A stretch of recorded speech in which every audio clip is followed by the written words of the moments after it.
Okay, so nabasa na natin yung civil procedure, criminal procedure, special proceedings, pero hindi pa natin nababasa yung evidence. Napakahalaga nito sapagkat in the course of the trial, di ba, mahalaga na malaman natin yung rules on evidence. Sabi, so basahin natin to, under pa rin ito ng rules of court. At syempre, under ito ng remedial law na napakalawak, no? So, general concepts of evidence, no?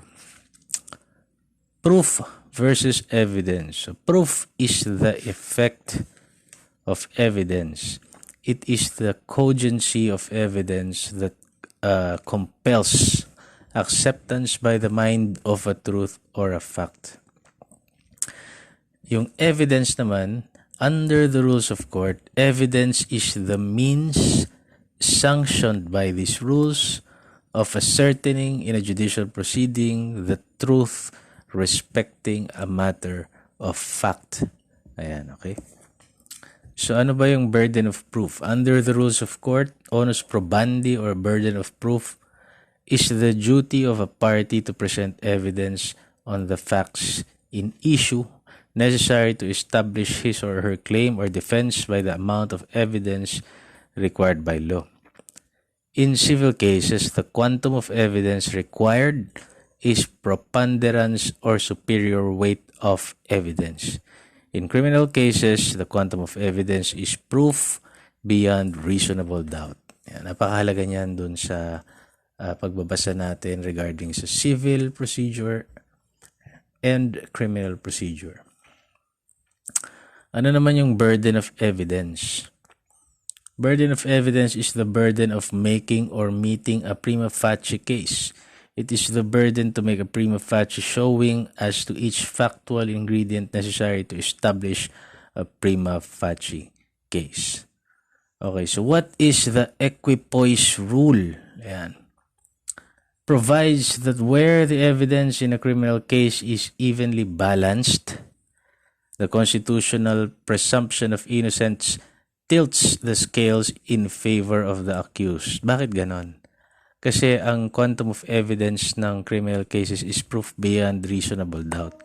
Dapat walang kaduda-duda na siya, na ayon sa mga pinresintang ebidensya, siya yung gumawa. So in case of unevenly balanced, no, na ebidensya in a criminal case, it should tilt the scales in favor of the accused. So, yun ang equipoise rule. Magtungo naman tayo sa admissibility. So, ano requisites ng admissibility? Evidence is admissible when it is relevant. Number one, it should be relevant. When it is relevant to the issue and is not excluded by the law of these rules. So, relevancy, evidence must have such a relation to the fact and issue as to induce belief in its existence or non-existence. Evidence on collateral matters shall not be allowed except when it tends in any reasonable degree to establish the probability or improbability of the fact in issue. Exclusionary rule, ano naman yon? The principle which mandates that evidence obtained from an illegal arrest, unreasonable search, or coercive investigation or in violation of a particular law must be excluded from the trial and will not be admitted as evidence. Ayan yun. Exclusionary rule. Okay, judicial notice, ano naman yon? Ang judicial notice daw ay mandatory, nagiging mandatory siya sa mga sasabihin natin sunod-sunod. Number one, as to the existence and territorial extent of states, their political history, forms of government, and symbols of nationality. Number two, the law of nations or international law. Number three, the admiralty and maritime courts of the world and their seals. Number four, the political constitution and history of the Philippines. Number five, official acts of the legislative, executive, and judicial departments of the national government. Number six, laws of nature. Number seven, measure of time. And number eight, geographical divisions. So, all courts in a particular city lamang ang required na mag-take ng judicial notice sa ordinansas. For example, Regional Trial Court Olonga po. So, siya lang ang required to take judicial notice sa mga ginawang ordinansa doon sa city na yon. Okay. Required siya, sabi. Judicial notice when discretionary. Number 1, matters are of public knowledge. Number 2, capable of unquestionable demonstration. And number 3, matters ought to be known to judges because of their judicial functions. So, nagiging discretionary pagka doon sa mga nabanggit na yun. Hearing is always mandatory. So, during pre-trial and trial, any matter can be subject to judicial notice. So, before judgment or on appeal, only matters decisive of a material issue in the case can be subject to judicial notice. Okay? So, before judgment or on appeal, only matters decisive can be subject to the judicial notice. Ano naman ang judicial admission? It is an admission, oral or written, made by the party in the course of the proceedings in the same case. Does not require proof. Yan. Sulitin natin. It is an admission, oral or written, made by the party in the course of the proceedings in the same case, does not require proof. So under the jurisprudence, the Supreme Court held that it can only be contradicted by showing, number 1, palpable mistake, and number 2, if it was not made. That is judicial admission. Ito naman tayo sa object, real evidence. Yan.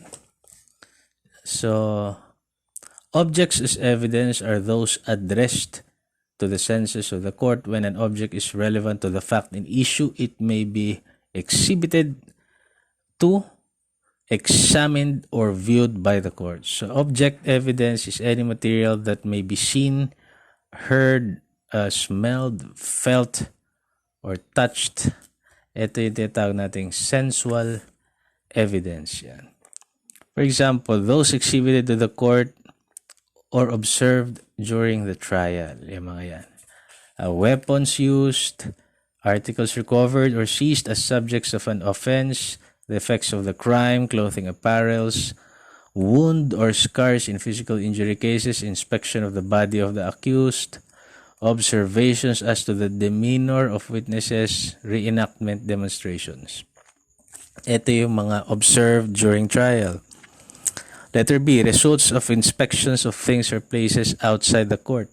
Ocular inspection, observation of crime scenes, mga ganyan. And letter C, those consists of the results of experiments and tests. So ito yung mga forensics or microanalysis, trace evidence, principle of contact, o yung every person involved in the crime leaves some minute traces of his or her presence in the crime scene. So yung tatlong yon, observed during trial, results of inspections of things or places outside the court, and those consists of the results of experiments and tests. Yan yung mga object or real evidence. Tungo naman tayo sa letter D, documentary evidence under Rule 130. So, documents as evidence consist of writing or any material containing letters, words, numbers, figures, symbols, or other modes of written expression offered as proof of their contents. So, under the documentary evidence, meron tayong best evidence rule. Number 2, secondary evidence. Number 3, parole evidence, saka interpretation of documents. Okay, so what is the best evidence rule? This is under Section 3 of Rule 130. So when the subject of the inquiry is the content of a document, no evidence shall be admissible other than the original document itself. So yun ang best evidence, the original document itself.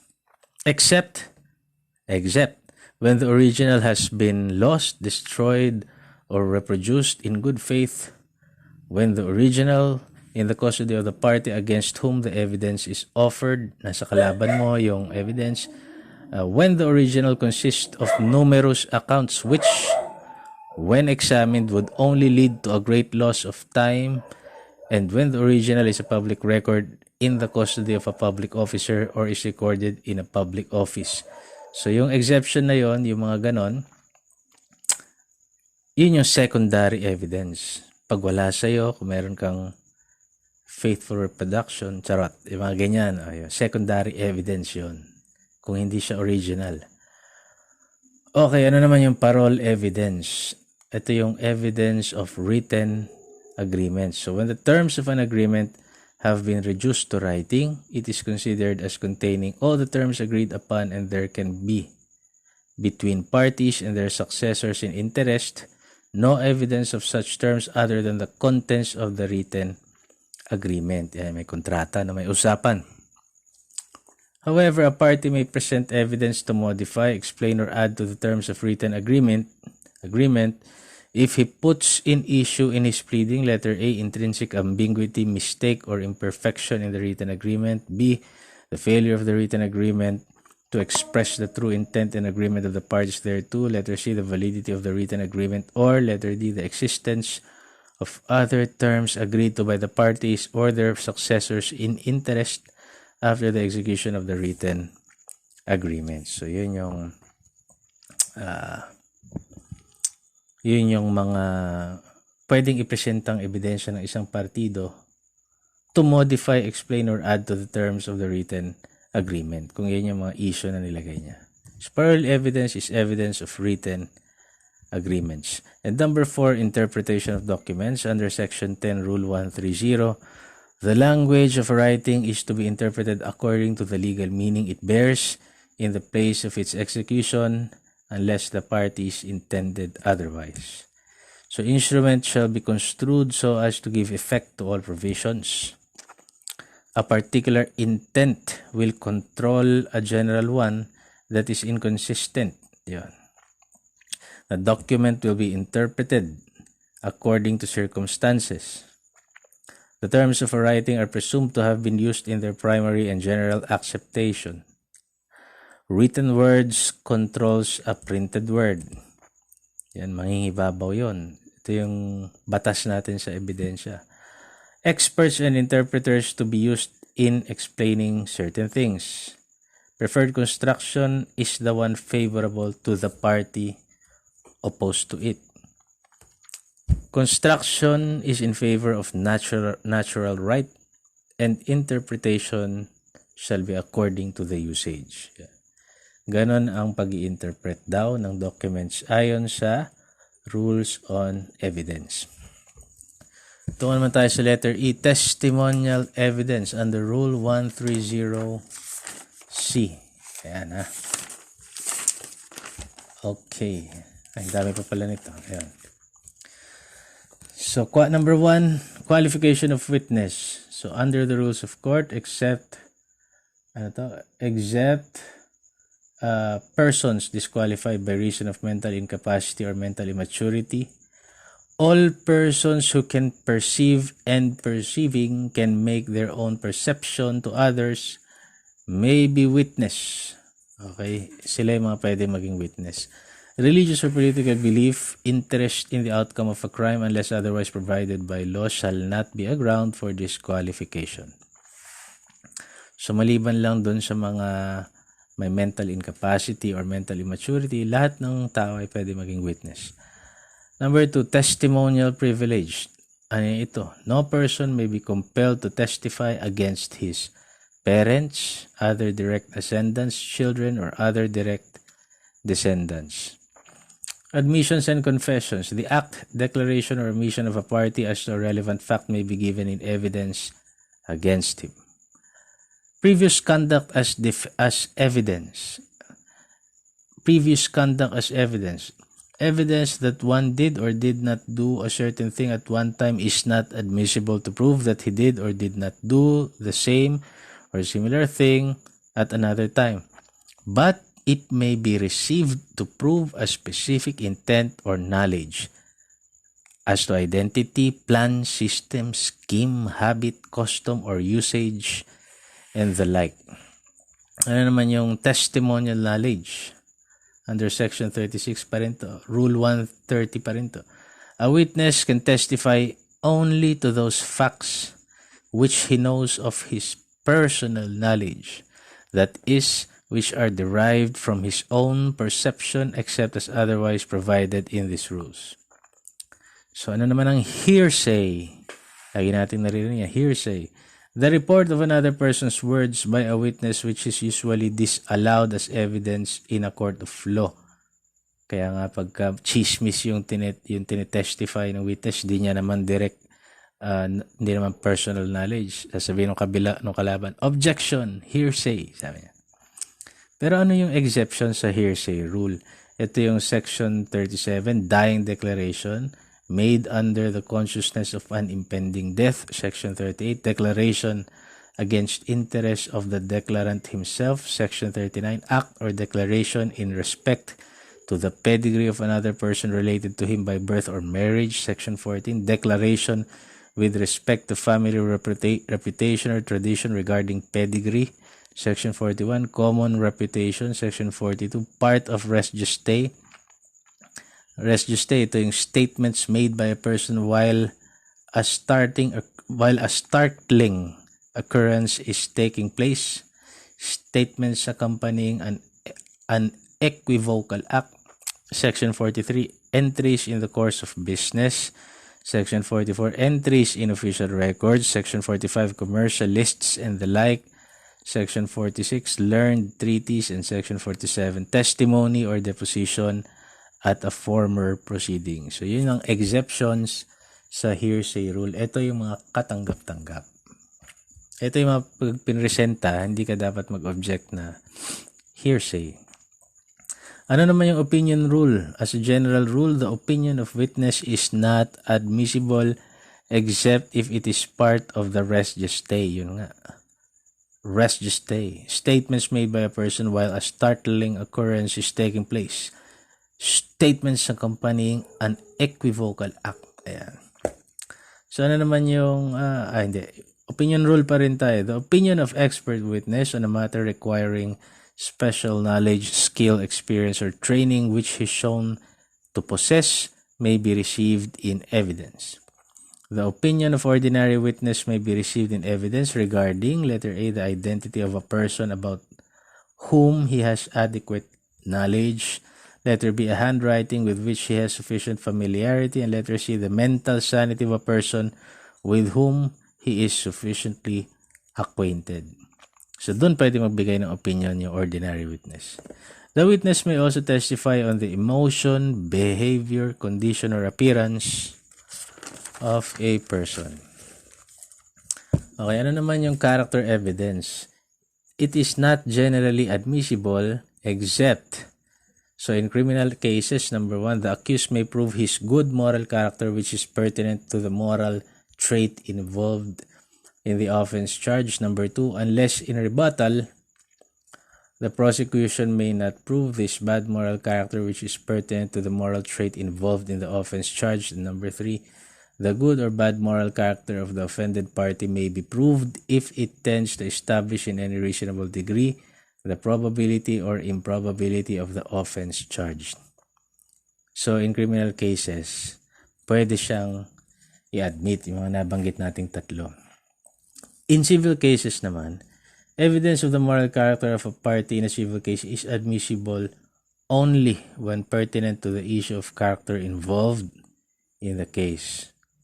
So, under Rule 132, evidence of the good character of a witness is not admissible until such character has been impeached. Okay, pinatanggal mo siya as witness. Pero, kailangan siyang ipa-admit dahil maayos naman siyang tao. Yun, mga ganyan. Okay, letter F na topic natin dito. Burden of proof and presumptions under Rule 131. Okay, rules on evidence. Section 2, conclusive presumptions. So, under conclusive presumptions, letter A, whenever a party has by his own declaration, act, or omission intentionally and deliberately led another to believe a particular thing true and to act upon such belief, he cannot, in any litigation arising out of such declaration, act, or omission, he cannot be permitted to falsify it. And letter B, the tenant is not permitted to deny the title of his landlord at the time of commencement of the relation of landlord and tenant between them. Yan. Conclusive presumption na yon. Section 3, Rule 131 pa rin, yung disputable naman. Ito yung mga pwede mong i-dispute. Disputable presumptions are satisfactory if uncontradicted but may be contradicted and overcome by other evidence. Example, after an absence of 7 years, it being known whether or not the absentee still lives, he is considered dead for all purposes except for those of succession. The absentee shall not be considered dead for the purposes of opening his succession till after an absence of 10 years. So, pag nawala ang isang tao ng 7 taon, i-consider na siyang dead for all purposes except for succession. Kailangan mawala muna siya ng 10 years. If he disappeared at the age of 75, an absence of 5 years is sufficient in order to open his succession. So, yun ang example ng disputable presumption. Kasi pag bumalik siya agad, may didispute niya yung presumption na patay siya. Bumalik siya. So, the following shall be considered dead for all purposes including the division of estate among heirs. Ito yung number 1. A person on board a vessel lost during sea voyage or missing aircraft who has not been heard of for 4 years. Number 2, member of the armed forces of the Philippines who has taken part in armed hostilities and has been missing for 4 years. Number 3, a person who has been in danger of death under other circumstances and whose existence has not been known for 4 years. And number 4, if a married person has been absent for 4 years, the spouse present may contract a subsequent marriage. If the missing spouse is living under dangerous circumstances provided herein, 2 years of absence is sufficient for a subsequent marriage. Okay, so magtungo na tayo sa letter F. Tapos na pala tayo, burden of proof and presumptions. And dito na pala tayo sa letter G, the presentation of evidence under Rule 132. So, una yung examination muna ng witness. So, marami-rami ito. So, section 1, examination of witness to be done in open court. Section 2, proceedings to be recorded, the entire proceedings of trial or hearing. Kaya nga meron tayong mga stenographer sa korte na nagre-record sila ng proceedings. Ito yung transcript of stenographic notes. Section 3, rights and obligations of a witness. So, ito a witness, ito yung obligation ng witness. A witness must answer questions although his answer may tend to establish a claim against him. Ito naman yung karapatan ng witness. Rights of a witness: to be protected from irrelevant, improper, or insulting questions, from harsh or insulting demeanor. Number 2, not to be detained longer than the interest of justice require. Number 3, not to be examined except only as to matters pertinent to the issue. Number 4, not to give an answer which will tend to subject him to a penalty for an offense unless otherwise provided by law. And number 5, not to give an answer which will tend to degrade his reputation unless it to be the very fact at issue or to a fact from which the fact in issue would be presumed. But a witness must answer to the fact of his previous final conviction for an offense. Yan yung mga rights naman ng isang witness. So kapag ang witness mo hinaras na kulang ka sa pag-iisip, sabi ko naman ng kabilang counsel, you can always objection, Your Honor, insulting questions. Yan. Section 4, order of examination. Yan. So, ang order niya, direct examination. During trial to ha, direct examination, cross-examination, redirect kung meron, recross kung meron, recalling a witness kung meron. So, Yun yung during the trial. So direct. Ano yung direct examination? Is the examination in chief of the party presenting him on facts relevant to the issue. So ang magtatanong dito, yung abogado mo, yung kung saan pinipresenta mo yung witness mo in favor of your client. So magkakampi kayo dito. Cross-examination, yung kalaban na abogado magtatanong sa iyo. So upon termination of the direct, ibig sabihin ng termination, pag natapos na yung direct examination, the witness may be cross-examined by the adverse party as to matters stated in the direct. Redirect examination kung meron. So after the cross-examination has concluded, he may be re-examined by the party calling him to explain or supplement his answers during cross. Kunwari, sa tingin mo, niyanig nung kalaban during cross-examination yung statement niya. I-redirect natin para i-emphasize natin yung punto. Pwede rin ulit mag-recross yung kalaban. So upon the conclusion of the redirect, the adverse party may recross-examine the witness on matters stated in his redirect. So ano naman yung recalling witness? After the examination of a witness by both sides has been concluded, the witness cannot be recalled without leave of court. So the court will grant or withhold leave in its discretion as the interest of justice may require. Yeah. So, magtungo naman tayo sa Section 10 ng Rule 132. Leading and misleading questions are not allowed. Sa examination pa rin tayo ng witness. Leading and misleading questions are not allowed except letter A, sa cross-examination. Letter B, sa preliminary matters. Letter C, when there is difficulty in getting direct and intelligible answers from a witness who is ignorant, okay, child of tender years, feeble mind, or deaf and mute. Pwede mo siyang i-direct, i-lead. I-lead mo yung question. And, letter D, unwilling or hostile witness. And letter E, of a witness who is an adverse party, or an officer, director, or managing agent of a public or private corporation or of a partnership or association which is an adverse party. Section 11, a witness may be impeached by the adverse party by contradictory evidence, by evidence that his general reputation for truth, honesty, or integrity is bad. Pe-present mo yan, sinungaling yan, parang ganun. Section 12, the party introducing the witness is not allowed to impeach his own witness. Siyempre, sarili niya yan. Pero, pwede siyang ituring na unwilling or hostile. A witness may be considered as unwilling or hostile by court declaration. Pero mo, pinresenta mo siya para makatulong sa iyo, tapos perwisyo yung ginagawa. So, pwede mo ipa-declare siya as unwilling or hostile witness. Section 16, witness may refer to memorandum to refresh his memory.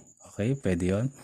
Section 17, when part of transaction, writing, or record is given in evidence, the remainder shall be inadmissible. So, kailangan yung part lang na yun. Pag part lang, inadmissible na yung the rest.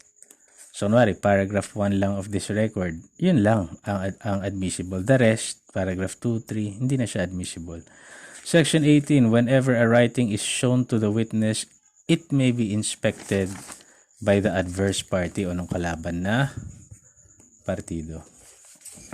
So, yun yung examination of witness. At under pa rin to ng topic na presentation of evidence. At number 2, ito naman yung proof, authentication and proof of documents. Okay, so authentication and proof of documents. Under Section 19, Rule 132 pa rin, documents are either public or private. So ano ba yung public documents? Letter A, written official acts or records of the official acts of the sovereign authority, official bodies and tribunals, and public officers, whether of the Philippines or of a foreign country. Letter B, documents acknowledged before a notary public except last wills and testaments. So, lahat ng dokumentong ninotaryohan maliban sa last wills and testament. And letter C, public records kept in the Philippines of private documents required by law to be entered therein. So, ano naman yung private? All other writings are private. Kung hindi siya public, private siya. Section 20. Before any private document offered as authentic is received in evidence, its due execution and authenticity must be proved either by letter A, by anyone who saw the document executed or written, or B, by evidence of the genuineness of the original of the signature or handwriting of the maker. So, pag private document, kailangan siyang patunayan sa dalawang paraan, by anyone who saw the document executed or written, and by evidence of the genuineness of the signature or handwriting of the maker. Section 21. When a private document is more than 30 years old, produced from custody, and is unblemished by alterations, no other evidence of its authenticity need be given. Section 23. Public documents. Ito yung mga documents consisting of entries in public records made in the performance of duty by a public officer are prima facie evidence of the facts stated therein. Prima facie evidence sila. So, yun na yun.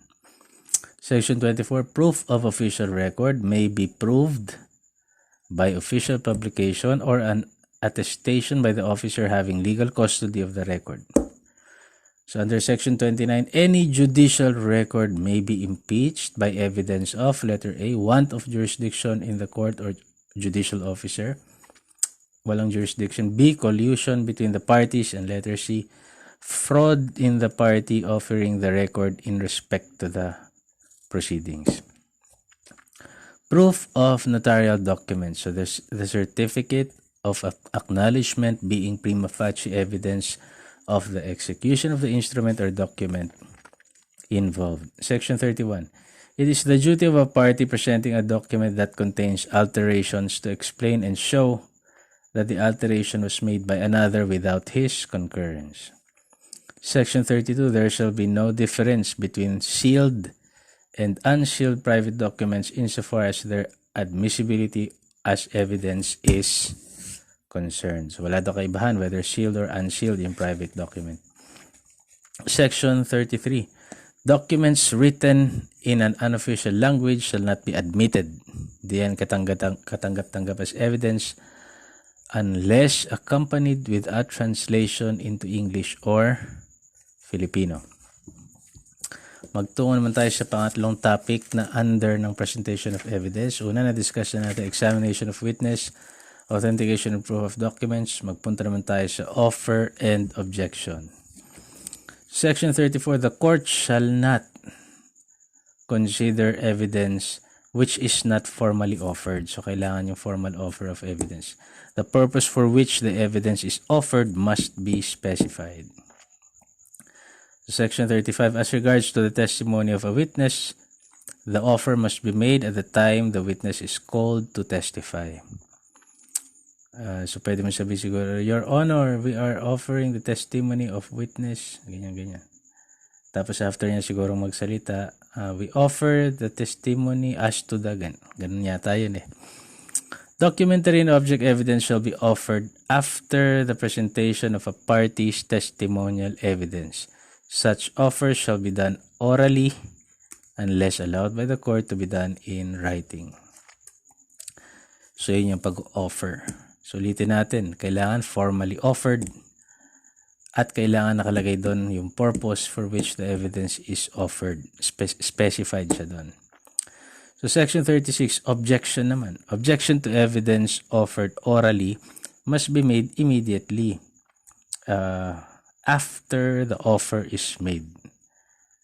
So, Your Honor, we are offering objection. Yan, pwede kang gumanan, no? Pero kailangan may basehan yung objection mo. Objection to a question propounded in the course of oral examination of a witness shall be made as soon as the grounds therefore shall become reasonably apparent. An offer of evidence in writing shall be objected to within 3 days after notice unless a different period is allowed by the court. So, pag nag-formal offer of evidence in writing, pwede ka mag-object within 3 days after notice. In any case, grounds for objections must be specified. Ito yung sinasabi mo kung bakit. Irrelevant siya. Inadmissible. Yan, ang tawag doon, covered ng exclusionary rule. Yung mga ganyan. Hindi po objection. Yan. The Section 38, ruling. The ruling of the court must be given immediately after the objection is made unless the court desires to take a reasonable time to inform itself on the question presented. So, ano ba yung sustained and overrule?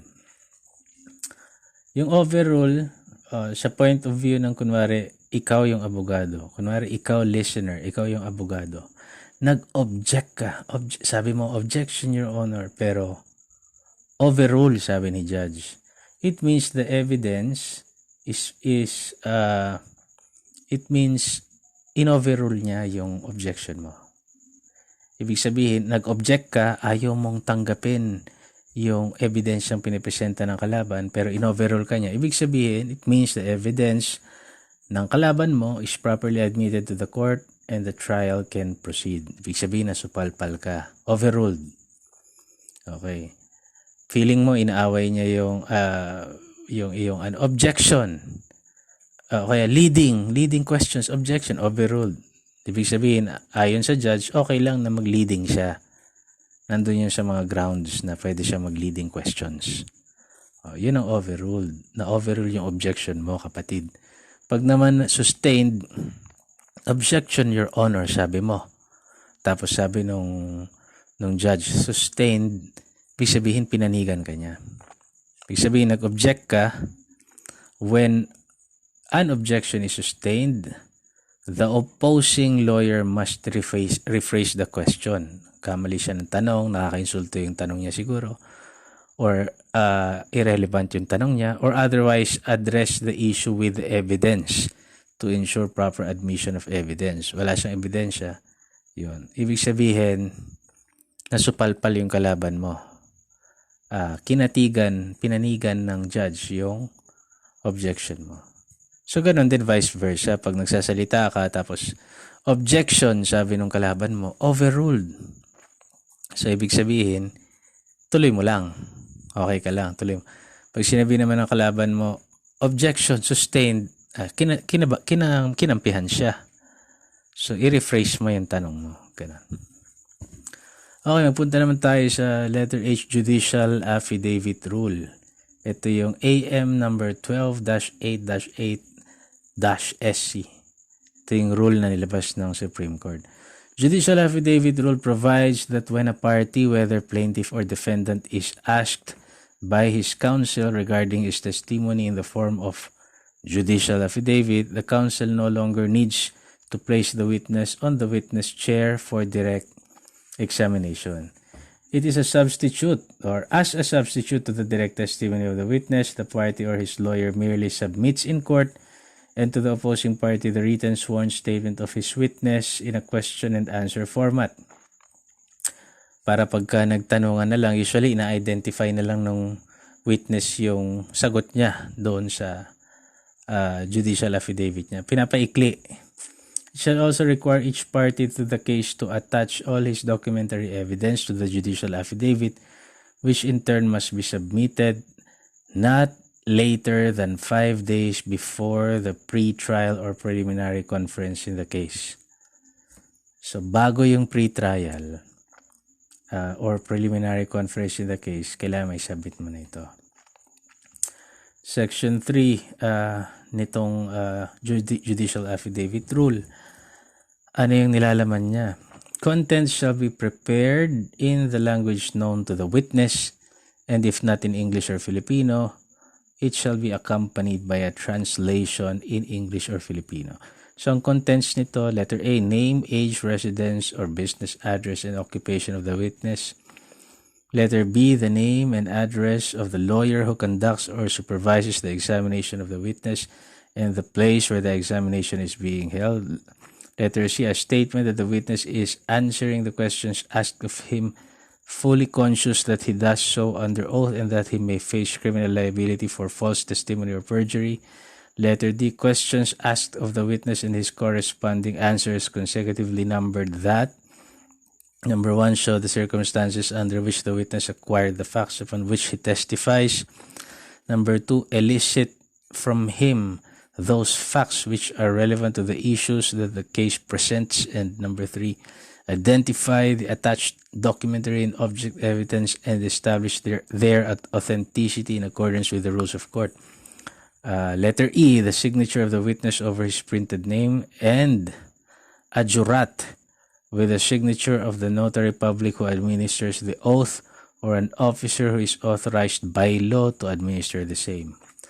A jurat is a certificate attached to an affidavit or deposition to signify that the affidavit or deposition was properly made before a duly authorized officer. Yun ang jurat. So Section 4 shall contain a sworn attestation of the lawyer to the effect that, number 1, he faithfully recorded or caused to be recorded the questions he asked and the corresponding answers the witness gave, and number 2, neither he nor any other person then present or assisting him coached the witness regarding the latter's answers. So yun yung nilalaman ng jurat. Hindi giraffe, hindi jurat. J-U-R-A-T. Okay, Section 4B, a fake attestation shall subject the lawyer mentioned to disciplinary action, including disbarment. Hindi mo pwedeng magsinungaling dito. Walang magsisinungaling. Bawal yun. Okay. Okay, so magtungo na tayo Section 6. Ng judicial affidavit rule pa rin.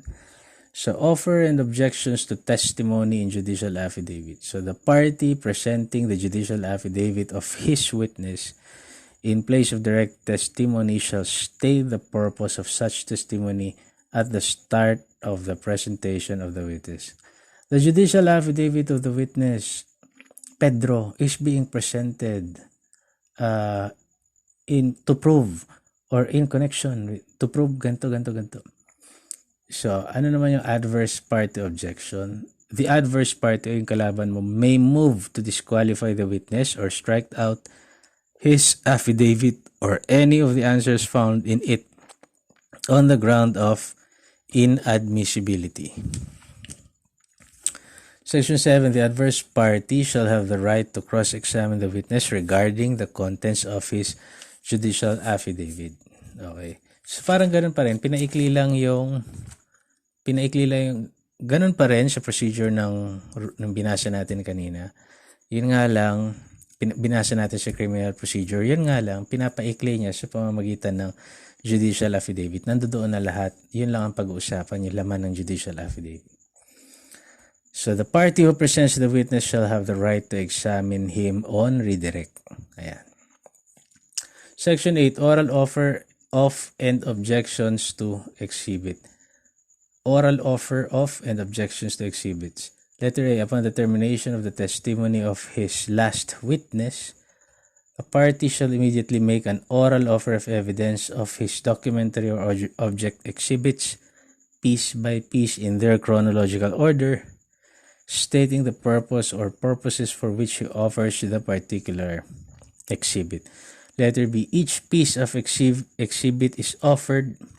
After each piece of exhibit is offered, yung kalaban mo, the adverse party shall state the legal ground for his objection, kung sakaling mag-object siya, if any, to its admission, and the court shall immediately make its ruling reassessing that exhibit. And letter C, since the documentary or object exhibits form part of the judicial affidavit that describe and authenticate them, it is sufficient that such exhibits are simply cited by their markings during the offers, the objections, and the rulings dispensing with the description of each exhibit. So, yun. Nabasa rin naman natin yan, yung oral offer. Application of judicial affidavit rule to criminal actions. Okay. Itong pinag-usapan natin, ano to ordinary, civil, ganyan. So, basahin natin naman yung application niya sa criminal actions. So, where the maximum of the imposable penalty does not exceed 6 years, yan, hindi na kasi kailangan makita masyado yung demeanor.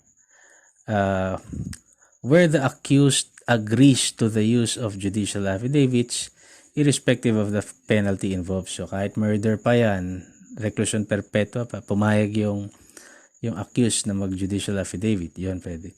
And with respect to the civil aspect of the actions, whatever the penalties involved are. So yung application ng judicial affidavit rule to criminal cases, almost ganun din. Must be submitted not later than 5 days before pre-trial. Pero kung hindi pumayag, yung iyong witness in a criminal case, gusto niya magsalita sa korte, ayaw niya mag-JA, tapos ang penalty exceeds 6 years, pwede siyang hindi mag-judicial affidavit. Kaya lang, pag ni-require ng court, syempre, susundin mo yung court. Section 11, repeal or modification of inconsistent rules. So, itong judicial affidavit rule, siya na yung magiging controlling. Controlling over the inconsistent provisions of the rules of court, rules of procedure governing investigating officers and bodies authorized by the Supreme Court, and quasi-judicial bodies. So, ano ba muna yung mga quasi-judicial bodies? Hindi naman sila korte, pero they can adjudicate on matters of law but only through existing legal basis. They have no actual judicial power. Example ng quasi-judicial bodies, ito yung Bureau of Patents and Trademarks and Technology Transfer. Yan, may mga administrative hearing dyan. Civil Service Commission, Commission on Audit, COMELEC, Department of Agrarian Reform, GSIS, Land Registration Authority, NLRC, National Police Commission, NTC, Office of the President, SEC. Yan, yung mga quasi-judicial bodies. Magtungo naman tayo sa letter I, weight and sufficiency of evidence. Letter I, weight and sufficiency of evidence under Rule 133. So, Section 1. In civil cases, the party having burden of proof must establish his case by a preponderance of evidence or superior weight of evidence. Section 2. In a criminal case, the accused is entitled to acquittal unless his guilt is shown beyond reasonable doubt. Proof beyond reasonable doubt does not mean such a degree of proof excluding possibility of error produces moral certainty. Moral certainty only is required, or that degree of proof which produces conviction in an unprejudiced mind.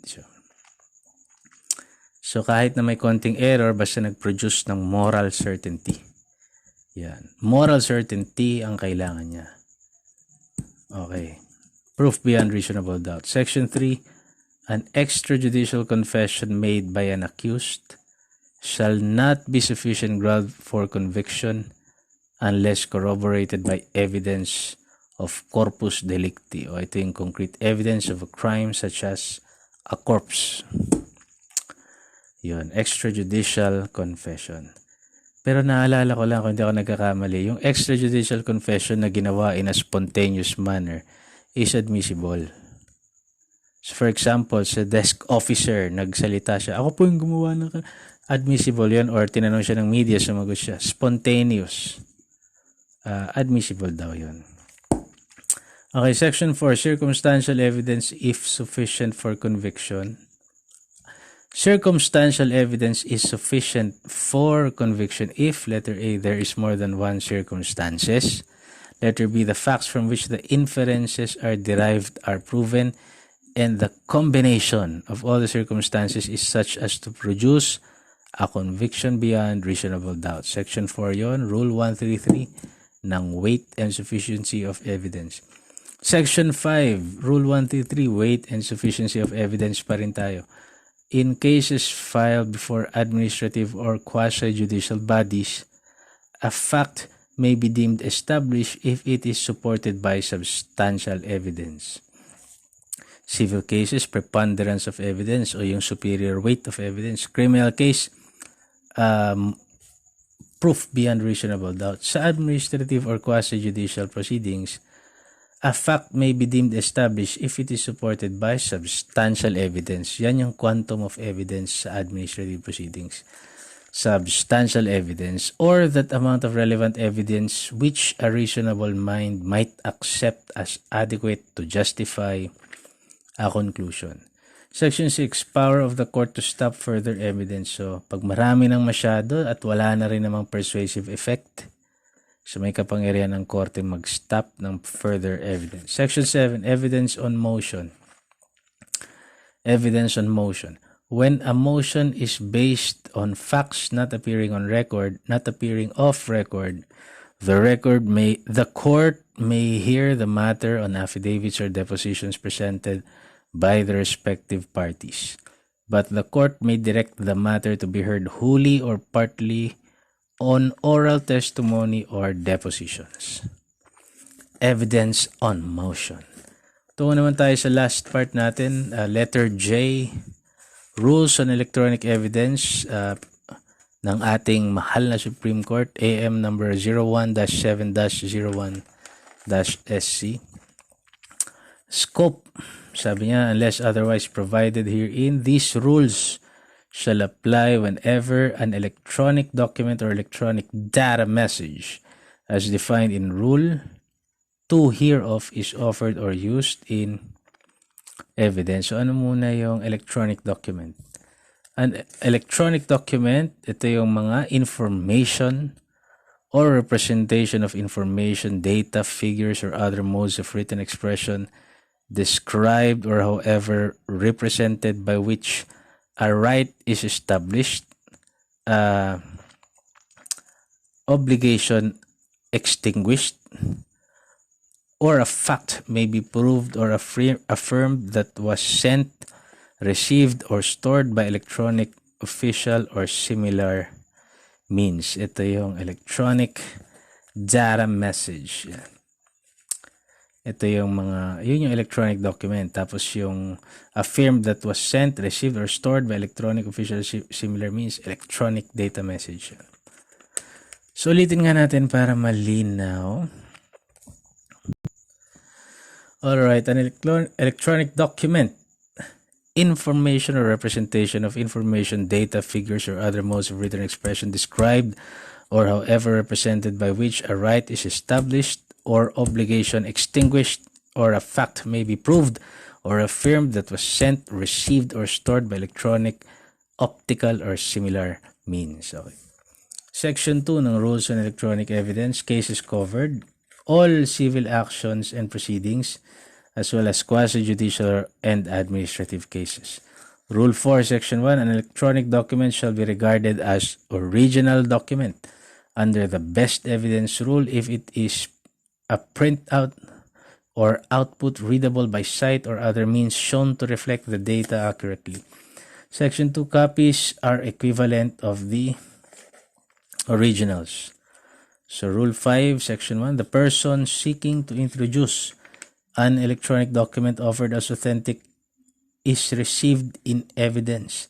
Its authenticity must be proved by any of the following means. Ito yung pamamaraan para patunayan mo yung authenticity ng iyong electronic document na gusto mong isubmit as evidence. Letter A, by evidence that it had been digitally signed by the person purported to have signed the same. Letter B, by evidence that other appropriate security procedure or devices as may be authorized by the Supreme Court or law for authentication of electronic documents were applied to the document. Or letter C, by other evidence showing its integrity and reliability to the satisfaction of the judge. Rule 11, audio, video, and ephemeral electronic communications shall be proven by the testimony of the person who was a party to the same or who has personal knowledge. At doon nagtatapos ang ating law on evidence. Okay? Meron pa tayong isang i-discuss about remedial law, yung appellate practice and procedure in the Court of Appeals, Court of Tax Appeals, Supreme Court, at yung, syempre, yung legal ethics. Okay. So, good night na. Pagod na ako.